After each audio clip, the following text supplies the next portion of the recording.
Hi எல்லாருக்கும் வணக்கம். இன்றைக்கி நம்ம என்ன பண்ண போகிறோம்னு பார்த்திங்கன்னா ஹெல்தி அண்ட் டேஸ்டியான ராகி லட்டு. இதுக்கு நம்ம முதல்ல ஒரு கடாயை எடுத்து வச்சுக்கலாம்.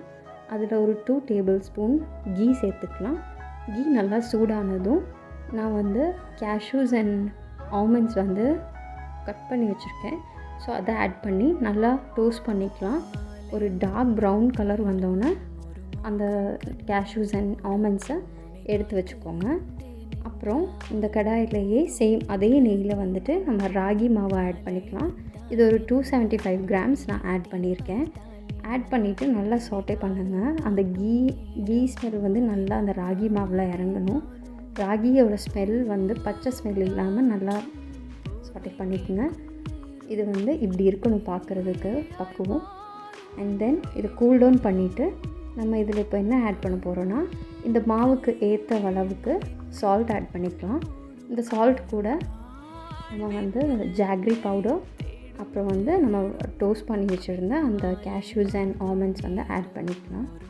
கூட என்ன ஆட் பண்ண போகிறோன்னா கீ சேர்த்துக்கலாம். பிகாஸ் இந்த மாவுக்கு நம்ம லட்டு பிடிக்கிறதுக்கான அளவுக்கு உள்ள கீ சேர்த்துக்கணும். ஸோ உங்களுக்கு கரெக்டாக தெரியும் எவ்வளோ ஆட் பண்ணணும் அப்படின்ட்டு.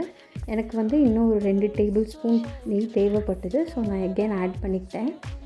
ஸோ ஒரு 275 கிராம்ஸ் ராகி மாவுக்கு நீங்கள் ஒரு 105 கிராம்ஸ் நீங்கள் ஜாகரி சேர்த்துக்கலாம். உங்களுக்கு வேணும்னா எக்ஸ்ட்ரா கூட ஆட் பண்ணிக்கோங்க. இந்த மாவு அளவுக்கு எனக்கு ஒரு 16 லட்டூஸ் பெரிய லட்டுவாகவே வந்திருந்தது. ரொம்ப டேஸ்டி அண்ட் ஹெல்தியான ஒரு ஸ்நாக் ரெசிபி இது. ரொம்ப யம்மியாக இருந்தது. சொல்லப்போனால் நான் என் குழந்தைங்களுக்காக பண்ணேன். பட் தென் நானே பாதி சாப்பிட்டேன்னு சொல்லலாம். அவ்வளோ டேஸ்ட்டாக இருந்தது. Must try. ஸோ உங்களுக்கு இனி நெக்ஸ்ட் vlogல இன்னும் ஹெல்தியான ரெசிபியோடு சந்திக்கிறேன். பாய்.